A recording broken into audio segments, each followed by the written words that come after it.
네, 벌써 13년입니다. 노무현 전 대통령 서거 13주기 추도식이 봉하마을에서 엄수되고 있습니다. 문재인 전 대통령, 한덕수 국무총리를 포함해서 여야 정치권 인사들이 총출동했는데요. 9일 남은 지방선거에 미칠 파장도 주목됩니다. 추은호 해설위원과 현장 화면 보면서 관련 얘기 나눠보겠습니다. 어서 오십시오. 네, 안녕하십니까? 예, 코로나 때문에 2년 동안 축소가 됐다가 이제 정상적으로 올해 열리게 된 추도식인데 오늘 여야 막론하고 정치권 주요 인사들 총출동했어요. 그렇습니다. 지난 2년 동안 코로나19 때문에 온라인 위주로 추모 행사가 진행이 됐습니다. 하지만은 오늘은 2년 만에 주요 기관뿐만 아니라 시민들 거의 한 3천 명 정도가 이 추도 행사에 참석하는 것으로 지금 계획이 되어 있습니다. 3천 명이요? 예, 그렇습니다. 눈에 띄는 부분이 문재인 전 대통령이 퇴임 이후 다시 이제 참석하는 것, 그리고 보수 정부의 총리로는 처음으로 한덕수 국무총리가 참석하는 이렇게 여야 정치권을 막론하고 많은 인사들이 오늘 추도식에 참석하는 모습을 보이고 있습니다. 네, 윤석열 대통령은 오늘 일정상 불참한다고요? 그렇습니다. 윤석열 대통령이 당초 청와대에서 참석 여부를 한번 검토를 한 것으로 알고 있는데 오늘 오후에 IPEF 관련해서 또 중요한 회의가 예정이 돼 있기 때문에 도저히 일정상 맞지가 않는 것 같아요. 네. 그래서 참석은 불발이 됐습니다. 그렇군요. 오늘 공식 추도사를 누가 할까도 관심이었는데 한덕수 총리가 할까, 문재인 전 대통령이 할까 했는데 정세현 전 통일부 장관이 하네요. 그렇습니다. 노무현 전 대통령의 추도식에는 주로 공식 추모 행사를 한 분들을 보면은 주로 작년은 김부겸 총리가 있습니다. 네. 그 전에 이해찬, 문희상, 한한상 이렇게 노무현 전 대통령과 같이 일을 했거나 또 관련이 있는 분들이 많이 추도사를 했어요. 정세현 전 장관은 노무현 전 대통령의 일기 통일부 장관이었죠. 물론 그 전에 DJ 정부의 마지막 통일부 장관이기도 했습니다만은 그런 인연 때문에 오늘 공식 추도사는 정세현 전 장관이 하는 것으로 예정이 돼 있습니다. 네, 지금 저희가 추도식이 진행되고 있는 이런 현장 화면을 보여드리고 있는데 올해 추도식 주제는 나는 깨어있는 강물이다라고 하고요. 노무현 전 대통령이 자주 불렀던 노래도 있지 않습니까? 상록수도 합창단이 부를 예정이라고요. 그렇습니다. 노무현 전 대통령을 상징하는 노래가 상록수 아니겠습니까? 네. 생전에 통기타를 들고 이렇게 부르던 그런 이미지도 남아있고 또 취임식 때도 가수 양희은 씨가 불렀던 노래였죠. 오늘은 상록수 노래를 진영 이음 합창단이라고 해서 봉하마을이 있는 진영읍 거기에서 살고 있는 주민들로 이루어진 합창단이 상록수 노래를 부를 예정입니다. 네, 지금 곳곳에 이제 노란색 물결도 저희가 볼 수 있는데 앞서 얘기해 주신 대로 오늘 특히 참여정부의 마지막 총리이기도 하고요. 그리고 윤석열 정부의 초대 총리이기도 한 한덕수 총리 참석이 굉장히 눈에 띄는 부분이에요. 그렇습니다. 한덕수 총리는 노무현 전 대통령과도 무척 인연이 깊죠. 마지막 총리를 지냈기 때문에 그리고 또 윤석열 정부의 초대 총리이기 때문에 참석하는데 거부감이 없었을 겁니다. 그리고 어떻게 보면은 윤석열 정부가 추구하고 있는 국민 통합을 하나의 상징적인 그런 면으로서도 보일 수 있는 괜찮은 인선이 아닌가 이렇게 참석 범위가 아닌가라는 생각이 들고요. 오늘 사회는 박혜진 아나운서는 몇 년째 계속 추도 행사의 사회를 보고 있는 낯익은 얼굴이죠. 오늘 행사의 주제가 나는 깨어있는 강물이다라는 노무현 전 대통령이 나는 깨어있는 강물이다라는 표현을 한 적은 없습니다. 깨어있다라는 표현과 강물이라는 표현 두 가지를 합친 것 같은데 노무현 전 대통령 하면 대표적인 표현이 깨어있는 시민이라는 것 아닙니까? 상징적인 표현이죠.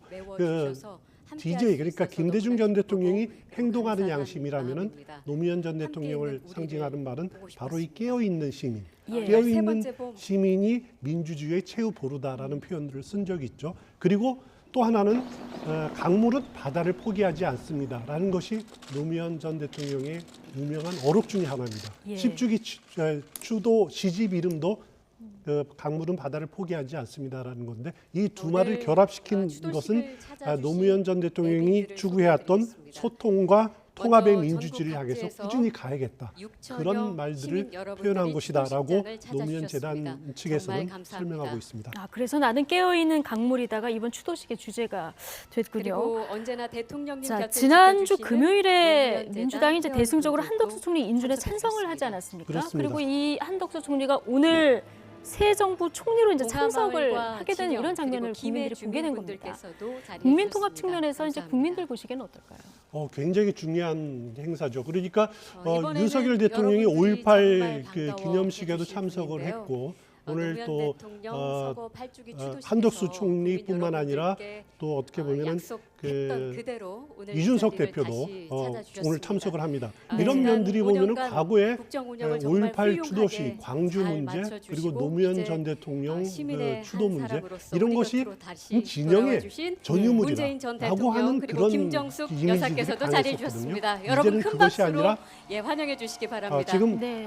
문재인 전 대통령이 부인 김정숙 여사와 여사와 함께 함께 소개되고 예. 있는 그런 장면입니다. 예.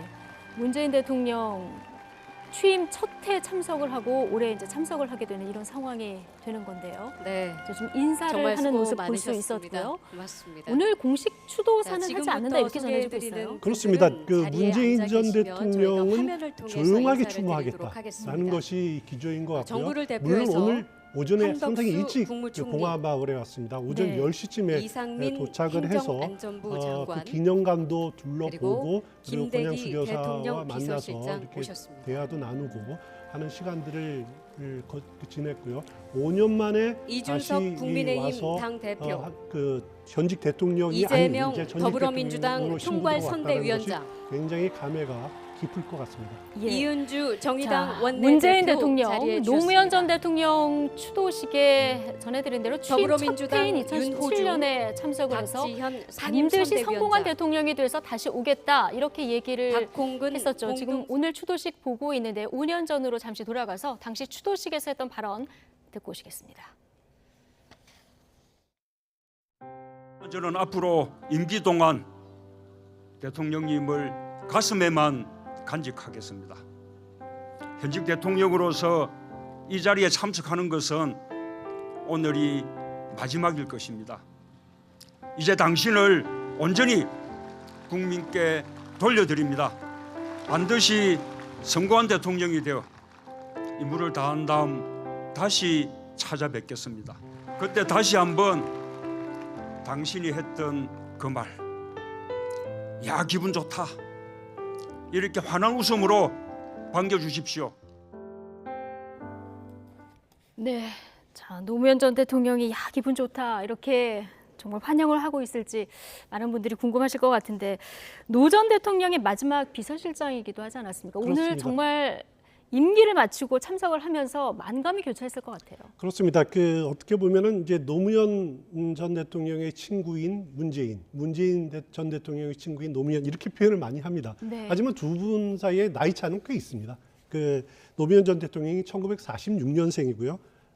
문재인 전 대통령은 1953년이니까 한 5, 6살 정도 차이가 나기는 합니다만은 네. 두 분이 공통적으로 1980년대 전두환 정권 시절에 부산을 대표하는 그 변호사, 인권 노동 변호사로 같이 활동을 하지 않았습니까? 같이 합동 법률사무소도 내고 그렇게 이제 같이 활동을 하다가 노무현 전 대통령이 정계 입문한 이후로는 예. 문재인 전 대통령이 부산을 또 지키면서 노무현 전 대통령을 뒷받침하는 그런 어떻게 보면 부산의 거점과 같은 역할을 해왔는데 결국 참여정부 출범 이후로는 민정수석, 시민사회수석 그리고 비서실장으로까지 이렇게 뜻을 같이 함께 또 일하는 그런 과정들을 겪었습니다. 그리고 어떻게 보면은 그 문재인 정부의 출범이 노무현 전 대통령을 계승하는 참여정부를 계승하는 측면이 많기 때문에 문재인 전 대통령은 5년 만에 다시 참석하는 이 추모 행사가 예. 정말 뜻깊다 이렇게 그 개인적인 감회가 굉장히 가슴이 벅차지 않을까라는 생각이 듭니다. 그러니까요. 자 문재인 전 대통령 잊혀진 삶을 살고 싶다 이렇게 얘기를 했었고요. 그렇습니다. 오늘 공식 추도사도 안 하겠다 이렇게 얘기를 했는데 이게 지방선거를 코앞에 둔 시점이기 때문에 어떤 언급을 혹시 추도식 뒤에라도 할까 굉장히 관심이에요.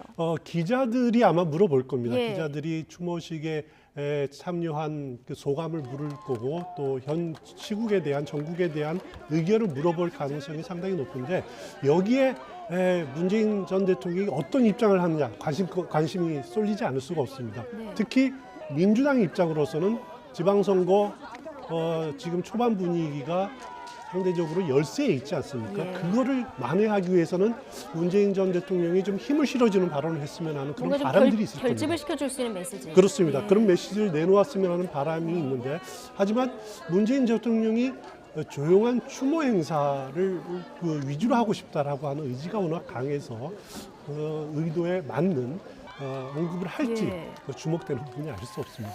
그 민주당 김민석 선대본부장이 노무현 13주기 이 추도식 이후에 경합 지역에서 맹렬한 추격이 시작될 것이다 이렇게 전망을 했는데 어떻게 될까요?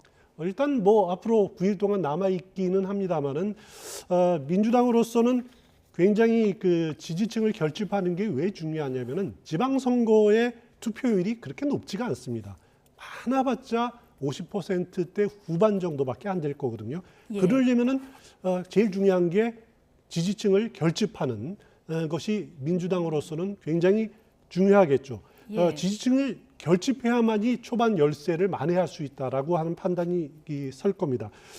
그렇기 위해서는 오늘 고 노무현 전 대통령 추모식에 이재명 고문도 참여하지 않습니까? 참석합니다. 그렇죠. 예. 그리고 정세균 또 그 이낙연 전 대표도 참석을 하는데 지난 경선 과정에서 이렇게 어떻게 보면 감정이 상했던 민주당 내 모든 진영들이 각 계파들이 같이 힘을 합쳐서 네. 추도를 한다라는 그런 측면이 하나의 지지층을 결집할 수 있는 계기가 될 수 있다 이렇게 예. 기대를 하는 거고요. 또 다른 하나는 노무현 전 대통령 서거 배경에 예. 검찰의 수사가 있다.